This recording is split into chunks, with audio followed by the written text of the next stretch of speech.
त्यस्ता युवाहरू जो युवाले हर्क साम्बाङ लगायत हर्क साम्बाङको टिमलाई अरूको कुरा सुनेर विरोध गरिरहेको छ नि, उसको बाउले साउदीमा बेल्चा हान्दैछ है। म त लाउरेको छोरा हौ भनेर गफ गर्छ, उसको बाउ तपाईँको छैन होइन, तपाईँको छैन काश्मीरमा लड्दैछ कि उता चाहिँ तपाईँको अफगानिस्तानमा कानेर छैन एउटा बन्दुक पक्रेर लड्दैछ।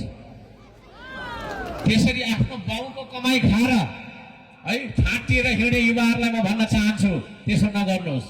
Stand on your own feet, आफ्नै खुट्टामा उभिनुहोस्। तपाईँ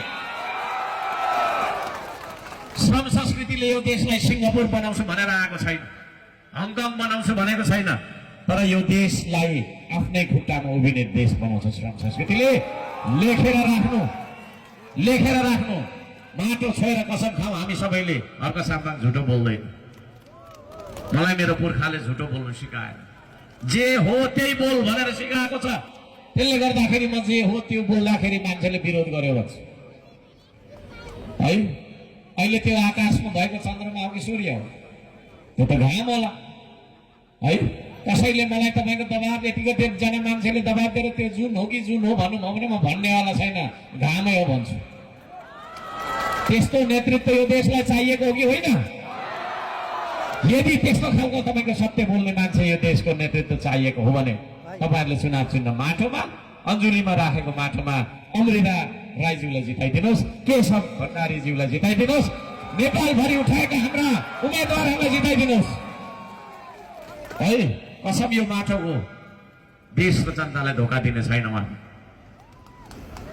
भ्रष्टाचारमा हाम्रो जिरो सहनशीलता छ। म वचन दिन्छु, अमृता राईज्यूले जितेर भ्रष्टाचार गर्नुभयो भने उ त्यो खम्बामा बाँधेर कुट्नुपर्छ है। छोरा मान्छेले हामी हात लाउँदैनौँ, छोरी चेलीले ठिक बनाउनु, किनभने उहाँ आफै महिला हुनुहुन्छ है। केशव भण्डारीज्यूले भ्रष्टाचार गर्नुभयो भने त्यही हुन्छ नियति। मैले गरेछु भने मलाई पनि 3 करोड नेपालीले खम्बामा बाँधेर कुट्नु है। यो भन्दा ठुलो प्रतिबद्धता तपाईँहरूले के चाहियो? छाती चिरेर भगवान हनुमानले चाहिँ भगवान राम र सीताको तस्बिर देखाइदिए जस्तो त गर्न सक्दिनँ नि म होइन।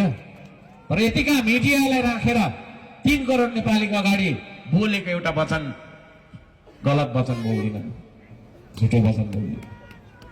त्यसो भएको कारणले गर्दाखेरि त्यो खालको सत्यवादी मान्छेहरू तपाईँहरूलाई चाहिन्छ भने हाम्रो छैन चुनाव चिन्ह माटोमा बोल्नु।